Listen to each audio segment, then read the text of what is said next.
Every month I like to put together a top 10 wish list from AliExpress, and today it has been a slightly different list because I do try to put on these top 10 lists sort of more the new watches that have been released.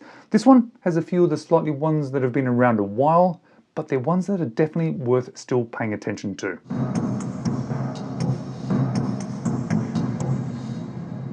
Hello, you're watching James. My name's James, you're watching me, and I am talking about watches, and I'm talking about 10 watches that are currently on my AliExpress wish list. Now, this is just one of those wish list videos. It's not a sales video. However, at the moment, leading into June, there is a big sale that's coming up. Normally, I don't do sales videos for anything other than the April sales and the November sales, but I keep hearing people say and keep hearing from AliExpress that this June sale might actually be worthwhile considering because I think it's going to be slightly bigger than it has been in the past. Now, the watches I'm going to show you today are watches that I'm interested in. They are on my wish list, but I've never had any hands-on experience with them. So I'm not so much recommending them to you. I just want to draw your attention to them. But I'm going to leave some affiliate links down below. Definitely worth waiting for the sale if you then choose to buy one of these. The prices that are going to be shown are the prices as of the time of recording, not the sales price. And I'm going to be showing in US dollars just to make my life a little bit easier. But let's check out these 10 watches that are on my AliExpress wish list. Let's start with this Sugess because I just seem to be really quite drawn to a bit of a dressy, complicated watch lately. It's not a watch style that I'd want a lot of in my collection, but one I think would be quite cool. And I like how it's got a lot going on. The big date there, second hand, moon phase. I'm not actually even 100% sure what that one is, but I think it just looks great. And for 191 US dollars, I think that's actually pretty good, and it's got some pretty good dimensions there because it's a 40mm watch, 12.5mm tall, and only 88 grams. Of course, a couple of different options there. You can have it in the sort of the rose gold, but the silver with the blue strap, that is the one that really stands out to me. And it has this almost silver dial with this guilloche kind of patterns.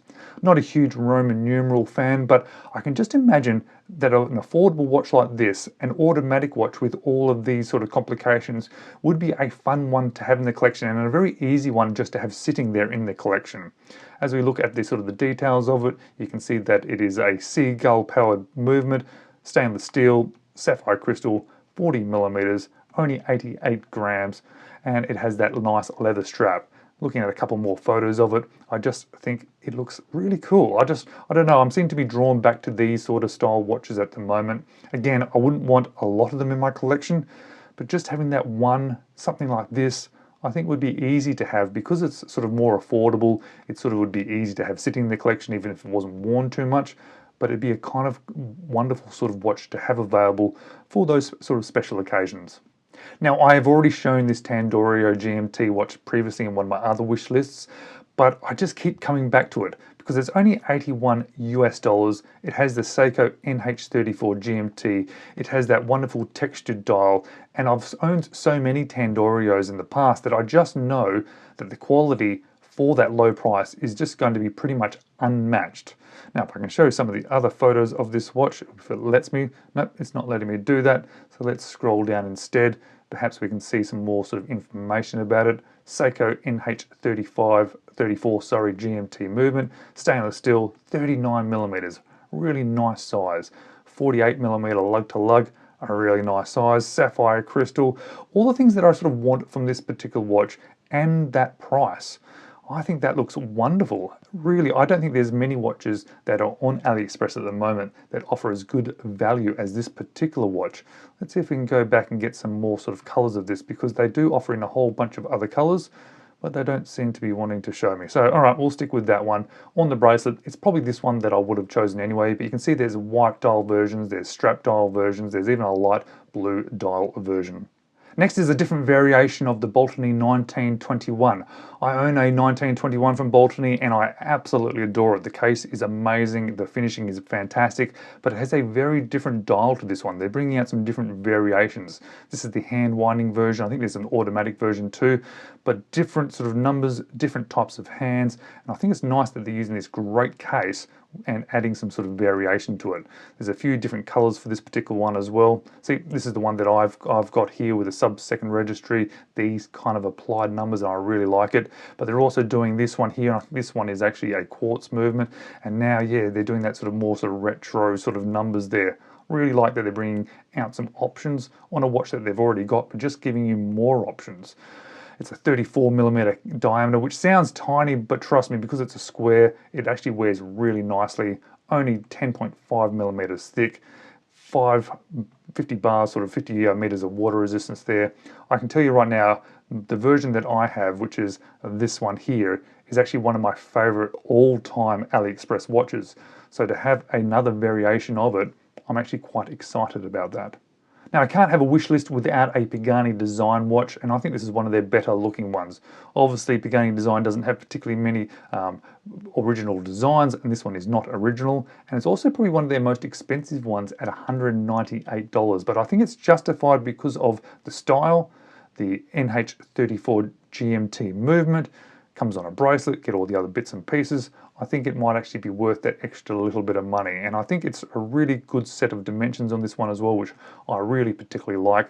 40mm case, 47mm lug to lug, 12.4mm thick, 20mm lug width, yeah, sapphire crystal, AR coating, all the things that you hope, BGW9, and it is a great looking watch. So yes, perhaps one of the more expensive of the Pagani Design range, but that might make it really worthwhile to then check it out during any upcoming sale. Now, I don't understand why many people aren't talking about escapement time anymore. It's probably because they don't go on sale very often or ever, and it's probably because they're not releasing many new watches. But this is one of my first pilot watches that I ever owned, and it was absolutely incredible. And now you can buy it for just $139 US. Honestly, with a 40mm case, with a PT 5000 movement, and you can get a Type A or a Type B Phylida version of it. I got the Type B when I bought mine, and it really put me on the pathway to absolutely love these watches. I love that it was a sapphire crystal, stainless steel, BGW9, 40mm, only 11.5mm thick, lug to lug of 49. Honestly, I was thrilled by the quality and the design of this particular watch, and it was the one that I bought that then put me on the journey to absolutely loving pilot watches. So if you haven't owned this in escapement time before, then I think it's worth considering. Don't worry too much about sale periods. As I said, they don't actually go on sale very often or at all, but definitely sort of worth maybe coming back to this particular brand because they do amazing watches. Now, this is something I hadn't seen before. It seems to be a slightly different branded version of a watch from Cronos, the SH. So it is Cronos owned, Cronos produced, but with a different logo. And this sort of style, it reminds me a lot of a Christopher Ward or perhaps even a Zenith, this integrated bracelet. Coming from Cronos, I know the quality will be very good. The price, $188 US. And I think it looks absolutely fantastic. Now, I'm not a huge fan of integrated bracelets. Recently, I've been trying on a few whenever I get an opportunity to. Some of them seem to be better than others. I know the quality of Cronos is always very, very good. So perhaps, if you're sort of looking for more an affordable but still very well made and a good looking integrated bracelet with only a 40mm case diameter, perhaps this one might be worth considering. Let's jump down and look at a few more of the dimensions. You can see there's a couple of different color variations, green and blue, 40mm. Now, obviously, the lug-to-lugs are a little bit not sort of applicable because of the integrated bracelet, but it gives you a bit of an understanding of what sort of size it would be on your wrist. I also don't understand why Phylida is not spoken about more because I've owned a couple of Phylida watches, and again, for the price, $72, and even not including the price, they're just a really well-made watch.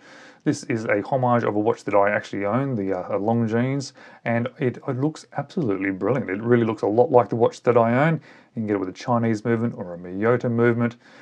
Sort of the lume on these watches tend to be quite good as well. The size of this watch is likely to be exactly what I would expect as well. Yep, case is 40mm, nice size there. 30 meters of water resistance. Well, that seems a bit wrong. I'm assuming it's actually probably going to be more than that, but let's have a look here. Yeah, 49 lug to lug, sapphire crystal, a ceramic bezel insert. Really, for that sort of price, you're getting a lot for your money, and it is a really good looking watch. And I know it's a very good looking watch because I own the original. And this is a new one I hadn't seen before from Seagull. There is a male and female version. This is the male version. Has a sort of a pointed date sort of in the center of the dial. Has this quite a nice sort of sunburst blue effect, nice blue strap. $198 US, which for a Seagull actually isn't too bad. I know that's not super affordable, but I think that looks absolutely brilliant, and it looks like an original design to me. I haven't seen anything else that looks specifically like that, but I could be wrong. But let's have a look at the size of it, because that is something that makes a difference with these sort of watches, and I think it's going to be quite good because it is a 41mm, and again I said there's a girl's version of it, so you can have matching watches if you want at 38mm. Looks a little bit different, the girl's one though, so don't think you can get the 38, because I think when you look at those ones, let's have a quick look while we do that, try and find the girl's picture of it if there is one. Come on, show me the girl's picture of it, because it has little diamonds on it, I think. No, they're not going to show me. That's a bit unfortunate. But I'd be looking at that blue version of it. You can see has the Seagull ST2109, 41mm, 13mm thick, 86 grams with 50 meters of water resistance. What a great looking watch. I'm actually quite interested in this particular one. And I know it's not the most affordable watch on this list, but it's also within a range that's not too bad. Again, I might be keeping an eye on this one for the sale, because I like that pointed date feature. I like the little touches of red on the end of that pointed date, a little touch of red on that 31, and it's just overall a very good looking watch. Now, of course, I had to have a San Martin watch, and I probably picked one of their most expensive watches, I think, $345. But for $345, you get a homage of a watch that I am particularly interested in. Obviously, this looks a lot like an Omega. It's not an Omega, it's a San Martin, but I really like this variation with the arrow on the hour hand, and the silver with the silver bracelet, black and silver, silver subdials, little touch of red showing off the ST19 movement. I think it is a beautiful looking watch, and there's a couple of different options there. There's even different colors. That one's out of stock at the moment, but it's nice to be able to have those options. But I just do like, well, not the no date version or the no logo version. I like having the logo on a watch, but I think it looks fantastic. And I think the dimensions of this particular one are particularly good as well. Yeah, look at that. Look at the blue on that. That's quite pretty as well. It'd be hard not to get that one, but I'd want that one. Yeah, that one's okay, but it wouldn't be the one that I would be getting. I think the dimensions of this are probably one of the things that really grabs me though, because it is a 38.5mm watch, which is a nice size for me. This one is the SN0103, 13mm thick, which is really good actually for sort of a chronograph movement. 100 meters of water resistance, which is nice, sapphire crystal, all the things that you sort of expect from a San Martin watch, because they do obviously make some really good quality watches. And this is something that has actually been really grabbing my attention. It's also one that I'm going to be paying attention to in the upcoming sales, so that I can get something a little bit cheaper, because even though that may seem like a lot of money, I can tell you from my experience with a lot of these watches that are on AliExpress, but in particular San Martin, they sort of justify those prices. The last one on the list was actually the first one that I put on my wish list. It's another Seagull. I hadn't seen this one before. I do like dual crown watches in general. They do grab my attention. But what really grabbed my attention was these hands. Check out these hands. It's almost like a double baton hand with a little section in the middle which has a lume on it. I think that looks really cool, a really different effect, and I quite like it. I like that there's a little bit of yellow on the dial as well, gives it a little bit of color. It's a 42mm watch for this sort of dive style dual crown is actually pretty good. $211. You can see some other pictures of it. Oh look, there's an orange version. Oh, there's a bit of lume there. You go there, you see the lume in the middle of the hands there. That's what I was actually going to try and show you later, but it popped up now, so that's perfectly fine. Dual crowns, love a dual crown watch. Something about it that just always grabs my attention. Let's have a quick look at some of the specifications. Obviously, being a Seagull, has a Seagull movement, the ST2130, stainless steel, synthetic sapphire, more synthesized artificial. Yeah, for me, when I see something like that, it normally means that it's mineral crystal with something put on it, but you never know. 42mm, only 11mm thick, which is actually quite surprising. That's actually very surprising. 159 grams, so it's actually going to feel quite nice on wrist. Let's have a couple look at more pictures, because I just really quite like this design. It's a nice size, dual crowns, unguarded crowns. It has a slight touch of vintage to it. But yeah, nice layout. I don't mind the date window here as well. It's not too bad. It's better than being stuck in here or sort of taking up the dial, so I quite like it. And it is something that has drawn my attention, and it's probably going to stay on my wish list for a while. Guys, they're the 10 watches that are on my wish list at the moment. I am going to just keep an eye on it, especially in June, to see how this sales period goes. If there are some good discounts, I'll probably end up buying a couple of them. And if you like those particular watches that I've shown you today, and you'd like to see a few more that have been on some of my previous wish lists, well, maybe check those wish lists out here. Thanks for watching.